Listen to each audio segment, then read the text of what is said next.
नमस्कार, मैं रवि रंजन। आप देख रहे हैं आर 24 का खास शो खबर यात्रा। प्रतिदिन की तरह हम लोग शुरू करते हैं खबर यात्रा को और सबसे पहले जानते हैं आज का दिन क्यों खास है।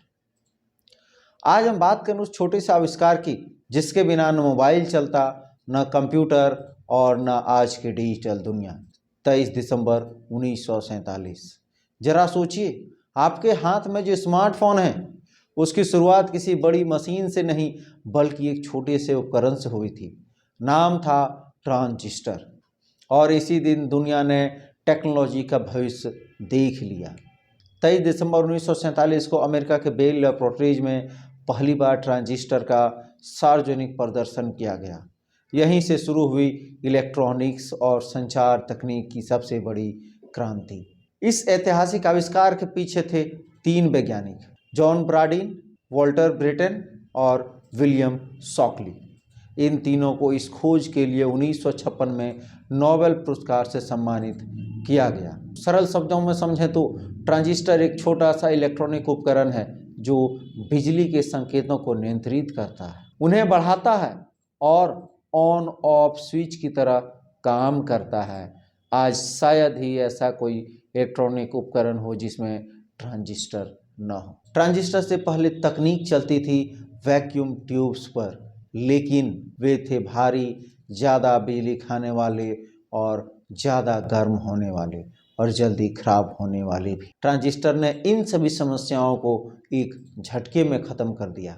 ट्रांजिस्टर छोटा था लेकिन ताकतवर, कम बिजली में ज़्यादा काम, भरोसेमंद और टिकाऊ और तकनीक को पोर्टेबल बनाने वाला। इसी वजह से रेडियो से लेकर सुपर कंप्यूटर तक हर जगह ट्रांजिस्टर की एंट्री हुई।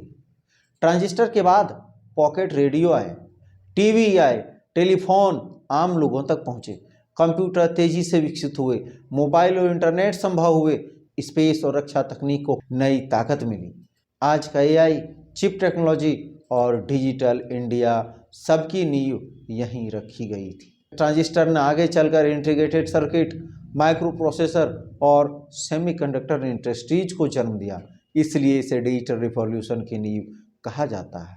23 दिसंबर 1947 वह दिन जब एक छोटा सा उपकरण दुनिया को एनालॉग से डिजिटल युग में ले गया। ट्रांजिस्टर छोटा जरूर था लेकिन इतिहास बदलने वाला था। अब हम लोग चलते हैं झारखंड की खबरों की ओर। शव थैले में उठाने की घटना के बाद स्वास्थ्य मंत्री का बड़ा फैसला।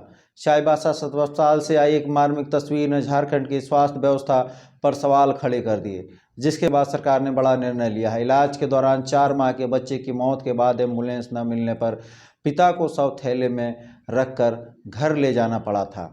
मामले को गंभीरता से लेते हुए स्वास्थ्य मंत्री डॉक्टर इरफान अंसारी ने आदेश दिया कि राज्य के सभी जिलों के सदर अस्पतालों में 4 मोक्ष वाहन उपलब्ध कराए जाएंगे। इस योजना को 1 माह में लागू करने का लक्ष्य रखा गया है, जिसके लिए लगभग 1500 करोड़ रुपए खर्च होंगे। मंत्री ने स्पष्ट किया 108 एम्बुलेंस मरीजों के लिए होती है और 100 परिवहन के लिए अलग व्यवस्था होगी। सरकार का कहना है कि भविष्य में किसी भी परिजन को अपमानजनक हालत से गुजरना नहीं पड़ेगा। छेड़खानी का विरोध करने पर मंच चले युवकों ने महिला पर डाला खौलता तेल, एक आरोपी गिरफ्तार, दूसरे की तलाश जारी। झारखंड के गिरिडीह जिले के लेदा गांव में छेड़खानी का विरोध करना एक महिला को भारी पड़ गया। मंचले युवकों ने गुस्से में आकर महिला पर खौलता तेल डाल दिया, जिससे वह गंभीर रूप से झुलस गई। महिला गांव में फास्ट फूड की दुकान चलाकर परिवार का पालन करती थी। चीख पुकार सुनकर ग्रामीणों से सदर अस्पताल पहुंचाया। पुलिस ने एक आरोपी को गिरफ्तार कर लिया है, जबकि दूसरे की तलाश जारी है। जल जीवन मिशन में फर्जी बैंक अकाउंट देकर निकासी। भाजपा नेता अजय शाह ने हेमंत सरकार पर लगाए गंभीर आरोप। भाजपा प्रदेश प्रवक्ता अजय शाह ने जल जीवन मिशन में बड़े भ्रष्टाचार का आरोप लगाया है। उन्होंने कहा कि गिरिडीह में बिहार की एक कंपनी ने फर्जी बैंक गारंटी देकर 30 करोड़ रुपए का ठेका लिया और बिना काम के 10 करोड़ का भुगतान पा लिया।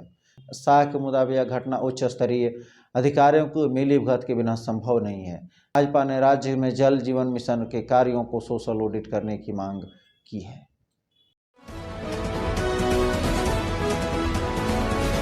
लोन नहीं लिया, खाते में दिख रहा बकाया।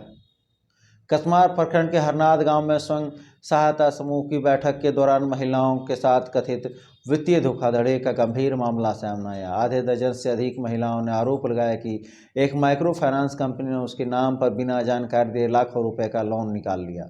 उन्हें इसकी भनक तब लगी जब कंपनी कर्मचारी वसूली के लिए उनके घर पहुंचे। बैठक में मौजूद जनप्रतिनिधियों ने इसे गंभीर अपराध बताया और निष्पक्ष जांच की मांग की। पीड़ित महिलाओं ने दोषियों को कड़ी कार्रवाई और लोन रद्द करने की मांग की।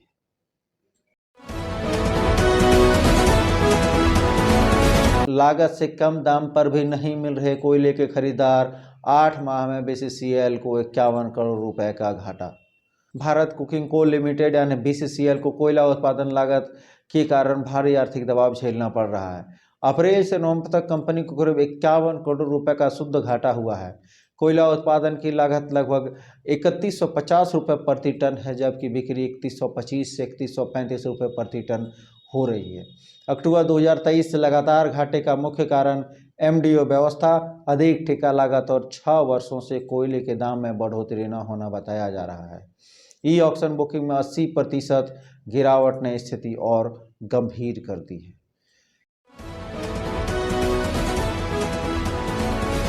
इको पार्क में युवकों से मारपीट का विरोध में लाठी मार्च। बगोदर स्टेडियम से शुरू हुए विरोध मार्च बगोदर बाजार, नीचे बाजार, मस्जिद रोड, हजारीबाग रोड और सरिया रोड होते हुए बस पड़ाव तक पहुंचा। मार्च में सैकड़ों युवा और महिलाएं शामिल हुए। प्रदर्शनकारियों ने बगोदर पुलिस एवं पूर्व विधायक विनोद कुमार सिंह के खिलाफ नारेबाजी की। बस पड़ाव में नुक्कड़ सभा आयोजित की गई, जिसकी अध्यक्षता उमेश महतो ने की और संचालन मुमताज अंसारी ने किया। वक्ताओं ने इको पार्क में राजनीतिक और कथित झूठे मुकदमे पर आरोप लगाया और वसूली बंद करने और उच्च स्तरीय जांच की मांग की है। रात के अंधेर में ट्रक पर गिरा पहाड़ जैसा मलबा, 2 की मौत के बाद हजारीबाग में बवाल, कोयला खनन ठप। झारखंड के हजारीबाग जिले में शनिवार रात कोयला खदान का एक हिस्सा ढहने से बड़ा हादसा हो गया। मारी थाना क्षेत्र स्थित सीसीएल कमांड एरिया में खदान से गिरे मलबे की चपेट में आकर ट्रक सवार 2 मजदूर की मौत हो गई। मृतकों की पहचान सुनील यादव और राजू पासवान के रूप में हुई है। अंधेरे और कोहरे के कारण रात में राहत कार्य नहीं हो सका। हादसे के बाद मजदूरों ने काम रोककर सुरक्षा व मुआवजे की मांग की है। मनरेगा पर छेड़छाड़ के खिलाफ जामताड़ा में कांग्रेस का उग्र प्रदर्शन। मनरेगा योजना में छेड़छाड़ और नाम बदलने के विरोध में जामताड़ा में कांग्रेस ने जोरदार प्रदर्शन किया। बड़ी संख्या में कार्यकर्ता, महिलाएं और युवा सड़कों पर उतर केंद्र सरकार की नीतियों के खिलाफ नारेबाजी की। कार्यक्रम में झारखंड सरकार के मंत्री डॉक्टर इरफान शाह ने भाजपा पर तीखा हमला बोलते हुए कहा कि मनरेगा गरीबों, किसानों और मजदूरों की जीवन रेखा है, जिसे कमजोर करने की साजिश की जा रही है। उन्होंने कहा कि 60-40 जैसे प्रावधान राज्यों पर बोझ डालने और मजदूरों के अधिकार छीनने की बात है।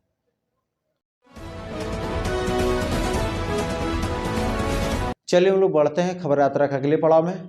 आज का रहा आपका सवाल, संथाल हूल दिवस कब मनाया जाता है? 23 जून, 1 जुलाई, 5 जून और 15 जुलाई। आप इसका जवाब हमारे व्हाट्सएप पे भेज सकते हैं। हम लोग आगे बढ़ते हैं राष्ट्रीय खबरों की ओर। तो बंगाल में हालात बदलने में देर नहीं लगेगी, आरएसएस चीफ मोहन भागवत ने दिया सियासत को हिला देने वाला बयान। कोलकाता से संघ प्रमुख मोहन भागवत ने बड़ा संदेश दिया है।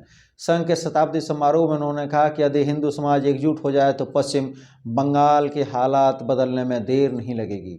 भागवत ने बांग्लादेश में हिंदुओं पर हो रहे अत्याचारों पर चिंता जताते हुए कहा कि हिंदुओं के लिए दुनिया में एकमात्र सुरक्षित देश भारत है और सरकार को उनकी सुरक्षा को लेकर गंभीर रहना होगा। उन्होंने कहा कि भारत अपनी सीमाओं में रहकर हर संभव मदद कर रहा है और कूटनीति की कई बातें सार्वजनिक नहीं होती। संघ प्रमुख ने स्पष्ट किया कि संघ का लक्ष्य सत्ता परिवर्तन नहीं बल्कि समाज का नैतिक और संगठनात्मक परिवर्तन है। आलू के चक्कर में 11 होमगार्ड निलंबित, नवादा में वायरल वीडियो ने खोली खाकी की पोल। बिहार के नवादा जिले के रजौली चेक पोस्ट से एक हैरान कर देने वाली घटना सामने आई, जहां आलू से लदे ट्रक चालक से जबरन आलू मांगने के आरोप में 11 होमगार्ड जवान को निलंबित कर दिया गया है। यह घटना 14 नवंबर की रात की है, जब झारखंड बिहार सीमा पर ड्यूटी पर तैनात जवानों ने ट्रक चालक से आलू की मांग की और इनकार करने पर धक्का मुक्की की। चालक ने पूरी घटना का वीडियो बना लिया और सोशल मीडिया पर वायरल कर दिया। वीडियो सामने आने के बाद पुलिस ने जांच की, जिसमें सभी जवान दोषी पाए गए। जिला अधिकारी के आदेश पर बिहार होमगार्ड नियमावली के तहत सभी 11 जवानों को तत्काल निलंबित कर दिया गया। प्रशासन ने साफ कहा है कि अवैध वसूली और दुर्व्यवहार बर्दाश्त नहीं किया जाएगा। नेशनल हेराल्ड केस में सोनिया और राहुल गांधी को नोटिस जारी, ईडी ने दायर की थी अर्जी। नेशनल हेराल्ड मामले में सोनिया गांधी और राहुल गांधी की मुश्किलें एक बार फिर बढ़ती नजर आ रही है। दिल्ली हाईकोर्ट ने दोनों नेताओं को नोटिस जारी कर जवाब तलब किया है। यह नोटिस प्रवर्तन निदेशालय यानी ईडी की याचिका पर जारी हुई, जिसमें ट्रायल कोर्ट द्वारा मनी लॉन्ड्रिंग केस खारिज करने के फैसले की चुनौती दी गई थी। ट्रायल कोर्ट का तर्क था कि मामले की जांच पहले से दिल्ली पुलिस के आर्थिक अपराध शाखा कर रही है, इसलिए मनी लॉन्ड्रिंग का केस नहीं बनता। हाईकोर्ट में इस याचिका का अगली सुनवाई मार्च 2026 में होगी। कांग्रेस ने इसे राजनीतिक प्रतिशोध बताते हुए ईडी की कार्रवाई पर सवाल उठाए हैं। हम लोग चलते हैं अंतर्राष्ट्रीय खबरों की ओर। बांग्लादेश में बवाल के लिए यूनुस जिम्मेदार, भारत से बर्बाद कर दिए संबंध, शेख हसीना ने बोला हमला। बांग्लादेश में हालिया हिंसा और राजनीतिक अस्थिरता को लेकर पूर्व प्रधानमंत्री शेख हसीना ने अंतरिम सरकार और उसके मुखिया मोहम्मद यूनुस पर तीखा हमला बोला है। भारत में रहते हुए ANI को दिए ईमेल इंटरव्यू में उन्होंने कहा कि यूनुस सरकार के तहत देश में कानूनहीनता पहले से ज़्यादा बढ़ गई है। शेख हसीना ने आरोप लगाया कि अंतरिम सरकार धार्मिक अल्पसंख्यकों की सुरक्षा में नाकाम रही और चरमपंथियों ताकतों को खुली छूट दे रखी है, जिससे भारत बांग्लादेश संबंध भी प्रभावित हुए हैं। उन्होंने कहा कि आवामी लीग के बिना कोई भी चुनाव निष्पक्ष नहीं हो सकता और ऐसे में चुनाव जनता के जनादेश से वंचित रहेगा। शेख हसीना ने भारत को भरोसेमंद मित्र बताते हुए सम्मान और शरण के लिए आभार जताया। आज की खबर यात्रा में बस इतना ही। मिलते हैं हम लोग पुनः कल की खबर यात्रा में, तब तक के लिए धन्यवाद। अब आपके शहर मधुपुर में भरोसे का नाम कंप्यूटर पॉइंट। भाई साहब, ऑफिस के लिए अच्छा कंप्यूटर, लैपटॉप, प्रिंटर या CCTV कैमरा चाहिए या स्टडी के लिए लैपटॉप बजट में उपलब्ध है। ब्रांडेड लैपटॉप या कंप्यूटर सिर्फ 14,999 से शुरू, EMI पर भी उपलब्ध है। साथ ही सभी प्रकार के रिपेयरिंग की सुविधा बहुत ही कम समय में उपलब्ध है। ऑफिस, स्टडी या गेमिंग, हर जरूरत का एक ही जगह, कंप्यूटर पॉइंट। अब आपके शहर मधुपुर में भरोसे का नाम कंप्यूटर पॉइंट। भाई साहब, ऑफिस के लिए अच्छा कंप्यूटर, लैपटॉप, प्रिंटर या CCTV कैमरा चाहिए या स्टडी के लिए लैपटॉप बजट में उपलब्ध है। ब्रांडेड लैपटॉप या कंप्यूटर सिर्फ 14,999 से शुरू, EMI पर भी उपलब्ध है। साथ ही सभी प्रकार के रिपेयरिंग की सुविधा बहुत ही कम समय में उपलब्ध है। ऑफिस, स्टडी या गेमिंग, हर जरूरत का एक ही जगह, कंप्यूटर पॉइंट।